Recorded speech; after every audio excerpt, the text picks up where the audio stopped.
Alright, what is going on? This might be a slightly long one, about 15 minutes, but if you bear with me here, I got a lot to cover. So, I say, by the way, war gameplay in the background, World War II. First thing I'm gonna say really quickly is Cod WW2. That's gonna be the new name. Pretty much, I had it hyphenated for a little while, and pretty soon I'm just gonna make that the entire thing. That's just so you know who you're subscribed to. Cause I know some people done that before. I've subscribed to someone and they instantly changed the name, and I don't know who it used to be.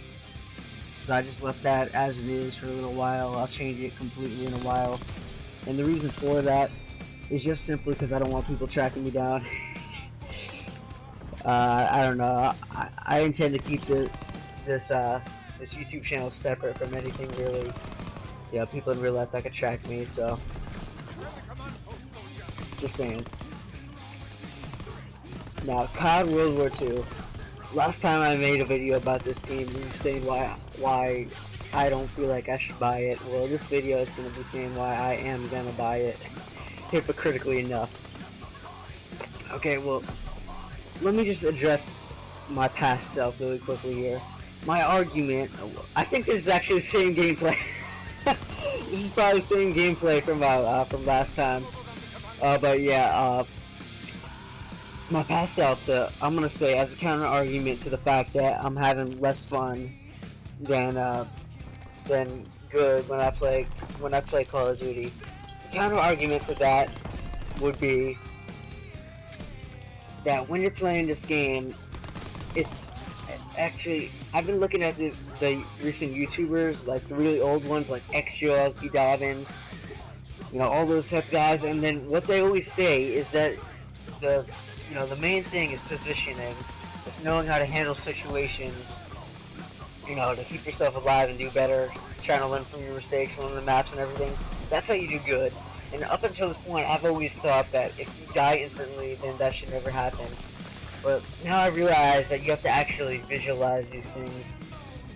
You have to actually try to play the game better with this in mind all the time. That you could die instantly. You have to, you know, if there's a grenade spot where grenades usually go to, don't go there. Or if you're in a gunfight with somebody, or if you see something, you gotta know when to back off. You gotta know when to just put your all into it, completely just aim them out, and you know, get the win. Or if you have a shotgun right here, like I'm not just gonna run forward or I'll die like I just did right then. But yeah, now I'm starting to realize that all the deaths that I thought were BS all these years, most of them honestly were just probably just me running into a room not being ready.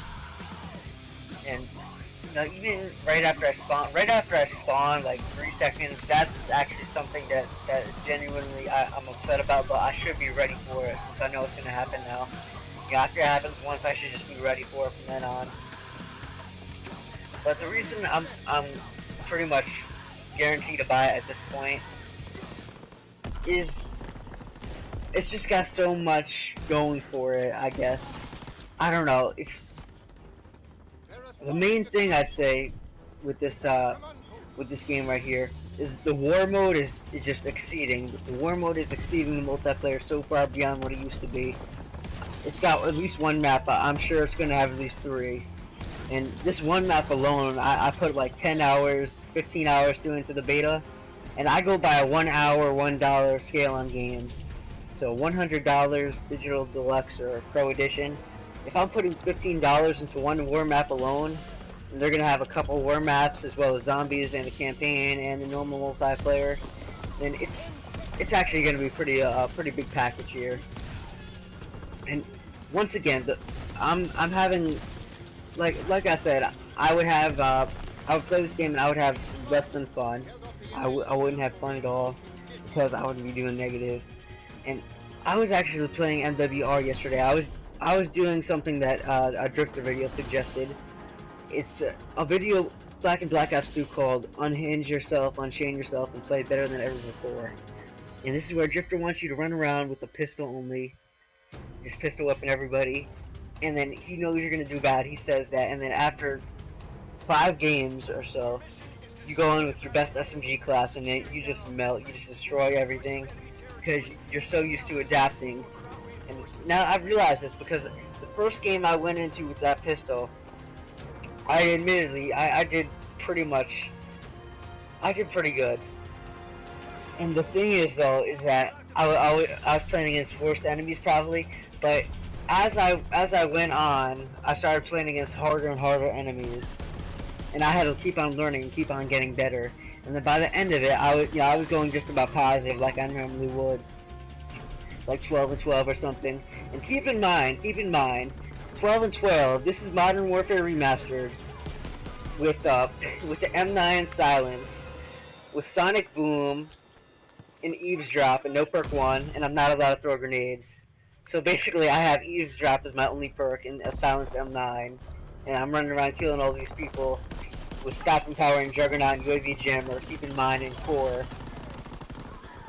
And this isn't hardcore. Hardcore I would understand, but core, that's just insane that was even possible. And it's all because I was just learning. I kept on going and I kept on getting better. That's what you have to do. You have to just keep on trying, keep on persevering, and you'll get through it. Thomas Edison tried like at least 400 times to get the light bulb working, and eventually he did it.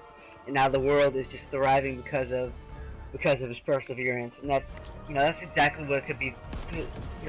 Could be like for COD. Sorry for the stutter. But it's like if you keep on going, eventually you'll reach that position where it's just like you feel skilled enough to just run it like pros do, like pros are, and Market J and everything.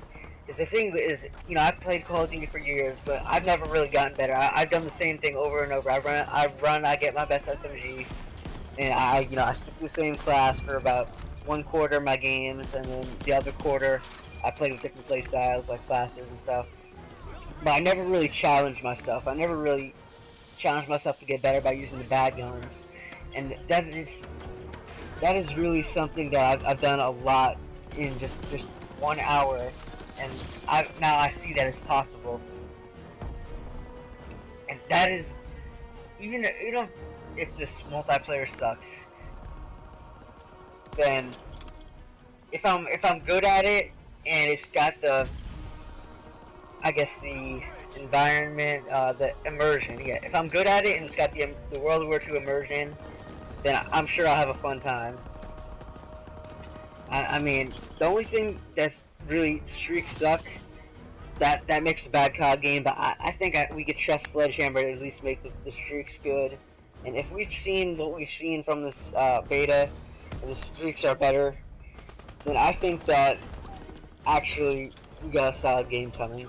Yeah, I love the Division upgrading system. I love the war game mode, and I love the campaign trailers, the way campaign is looking. I must admit though, the zombies so far, they have shown us nothing. It's like if you said zombies look good in this game, then you're either lying or you don't understand enough to say that, because all we saw from that trailer, really, all you saw is some guy saying he created the devil himself, some electricity, some zombies, a town, in an underground area.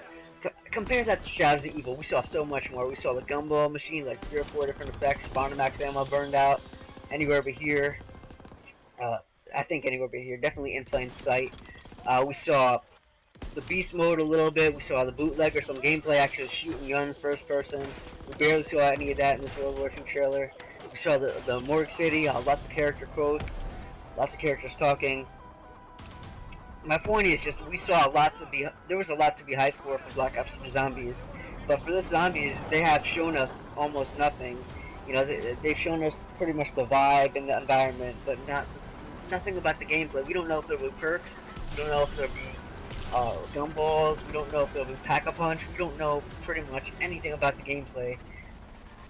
All we've gotten is from like the GameSpot guys, maybe as well. Let's see, the GameSpot guys, and then maybe some YouTubers that give out information, like Mr. Dollar JD has been a big one, saying how there'll be like extinction upgrades. And I'm not saying that there's nothing wrong with being hyped for the zombies. I'm just saying that there's nothing really to be hyped for yet. So you should actually think about this for a second. Like you're being hyped up for something that you don't really know anything about. So I'm a little bit skeptical on the zombies. I hope they do good, but I don't know. And at least I know that the game itself will be good. I don't know about DLC, but the game itself, this war game mode and the campaign, I have a really solid idea that I have a really solid idea that everything but the zombies is gonna be really fun, like better than MWR was, or at least match it. And MWR is great, you know. It's just that it's so old, like it's beyond my generation, I guess, sort of. You know, I never played the original, and coming into it after already playing all the future games, it felt like such a backstep. You know, it felt like it didn't quite have the same replay value that this game looks like it will have. And honestly, this game, it's got some pre-order bonuses. It's got that weapon up double XP token and the weapon up unlock token. That looks like something worth pre-ordering for. I don't know. And as opposed to the last video where I asked you guys to tell me that I should buy this game, this time I'm going to ask you, if you stuck around for this long, thank you. Or if you're one of those guys that just skip straight through the video, then this has been like 45 seconds since the beginning. Great. No problem with you guys.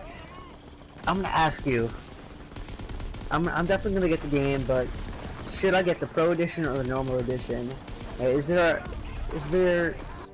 you guys think I should put enough faith in this game to go for the 100 bomb? You know, all the free money I got right now, or just the 48 from Amazon? Because personally, I think I'd be fine with the 48, but it'd be cool to see, you know, it'd be really cool to see the custom case for that extra $2. But I don't know. I think it might be worth it just to get the normal game, because I have no idea whether the DLC will be good. It's way too early to say.